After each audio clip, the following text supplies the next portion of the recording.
தினமும் ஒரு இளைஞன் அதிகாலை வேளையில் தினசரி பேப்பர் போடும்போது ஒரு வீட்டில் அதற்காக ஒரு போஸ்ட் பாக்ஸ் போல ஒரு பெட்டி காம்பவுண்ட் கேட்டில் இருக்கும். பேப்பர் போடும் பையனும் தினமும் அதிலேயே பேப்பர் போட்டு கொண்டு வந்திருந்தான். திடீரென ஒரு நாள் அந்த பெட்டியை காணவில்லை. காலிங் பெல்லை அழுத்தி பார்த்தபோது ஒரு வயோதிகர், 80 வயதிருக்கும், மெதுவாக பெரியவர் வந்து கதவை திறந்தார். இளைஞனும் அவரிடம், வாசலில் இருந்த பாக்ஸ் எங்கே ஐயா என்று கேட்டான். பெரியவரோ, தம்பி, நான் தான் அந்த பெட்டியை நேற்று எடுத்து விட்டேன். நீ தினமும் என்னை அழைத்து பேப்பர் கையிலேயே கொடுத்து விடு என்றார். இளைஞனோ, ஐயா, அது உங்களுக்கும் நேரம் எடுத்துக்கொள்ளும், எனக்கும் நேரம் அதிகம் செலவாகும். காலையிலே பல இடங்களுக்கு சென்று பேப்பர் போடுவதால் இதில் எனக்கு நேரம் கூடுதலாக செலவாகும். ஆகவே நீங்கள் மறுபடியும் அந்த பெட்டியை இருந்த இடத்திலேயே வைத்தால் நன்றாக இருக்கும் என்றான். பெரியவரோ, தம்பி, பரவாயில்லை, நீ என்னை அழைத்து கையில் பேப்பர் கொடுத்து விட்டு போ. வேண்டுமென்றால் நான் கூடுதலாக 500 ரூபாய் ஒவ்வொரு மாதமும் அதிகம் தருகின்றேன் என்றார். இளைஞனுக்கு ஒன்றும் புரியவில்லை. அவரிடமே காரணத்தை கேட்டான். அதற்கு பெரியவர், தம்பி, சமீபத்தில் என்னுடைய மனைவி காலமாகிவிட்டாள். நான் தனியாவே இருக்கின்றேன். எனது பிள்ளைகள் எல்லாம் வெளிநாட்டில் இருக்கின்றார்கள். என் மனைவி நெடுநாட்களாக மரணப்படுக்கையில் நோயாளியாகவே இருந்து இறந்து போனாள். நான் வளர்த்த பிள்ளைகள் எல்லாம் அவள் நோயாக இருந்த போதே கொஞ்சம் கொஞ்சமாக போனில் பேசுவதை நிறுத்திவிட்டார்கள். என் மனைவியின் மரணத்திற்கு கூட யாரும் வரவில்லை. நான் கஷ்டப்பட்டு வளர்த்த பிள்ளைகளுக்கும் நான் பாரமாகிவிட்டேன். நீயாவது தினமும் வந்து என்னை அழைத்து பேப்பர் தந்தால் நான் இன்னமும் உயிரோடுதான் இருக்கின்றேன் என்று அக்கம் பக்கம் உள்ளவர்களுக்கும் புரியும்.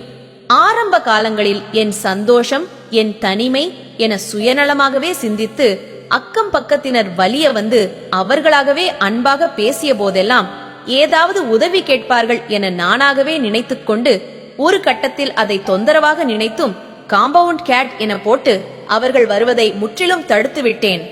யாரெல்லாம் எனது நெருங்கிய சொந்த உறவுகள் என நினைத்தேனோ அவர்கள் எல்லாருமே துக்கம் விசாரித்தோடு கடமைக்கு என வந்து போனார்கள்.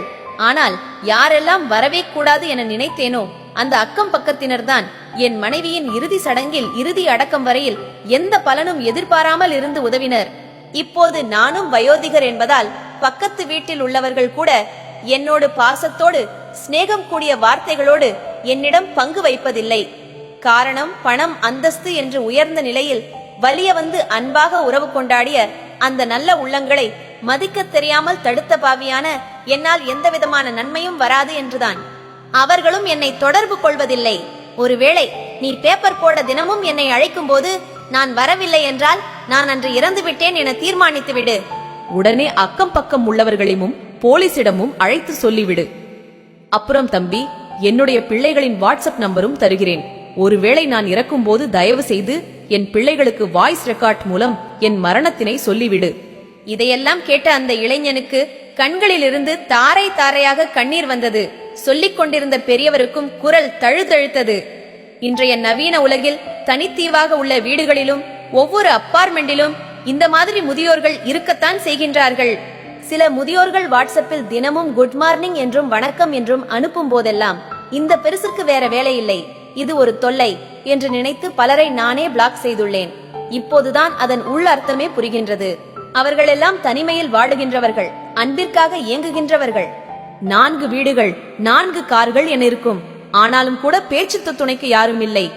பேசாமல் தனிமையில் இருந்து அந்த துக்கத்திலேயே மரணத்தை தழுவியவர்கள் பலர். ஒருவேளை அவர்கள் நமஸ்காரம், குட் மார்னிங் என்ற மெசேஜ் அனுப்புவதே தான் உயிரோடுதான் உள்ளேன் என்பதை மற்றவர்களுக்கு உணர்த்ததான் அனுப்புகிறார்கள் என்று இப்போது நினைக்கின்றேன். பச்சை இலைகளும் ஒரு நாள் பழுத்த இலைகளாக மாறித்தான் ஆக வேண்டும். உடன் இருப்போம், துணை இருப்போம், அவர்களுக்கு ஒரு நம்பிக்கையாயிருப்போம். நமக்கும் ஒரு நாள் அந்த நம்பிக்கை கை கொடுக்கும். நண்பர்களே, நான் படித்த, கேட்ட கதைகளை உங்களுடன் பகிர்ந்து கொள்வதில் எனக்கு மிகுந்த மகிழ்ச்சி. உங்களுக்கும் இக்கதைகள் பிடித்திருந்தால் உங்களுடைய நண்பர்களுக்கும் பகிருங்கள். மீண்டும் வேறொரு கதையில் சிந்திப்போம். நன்றி.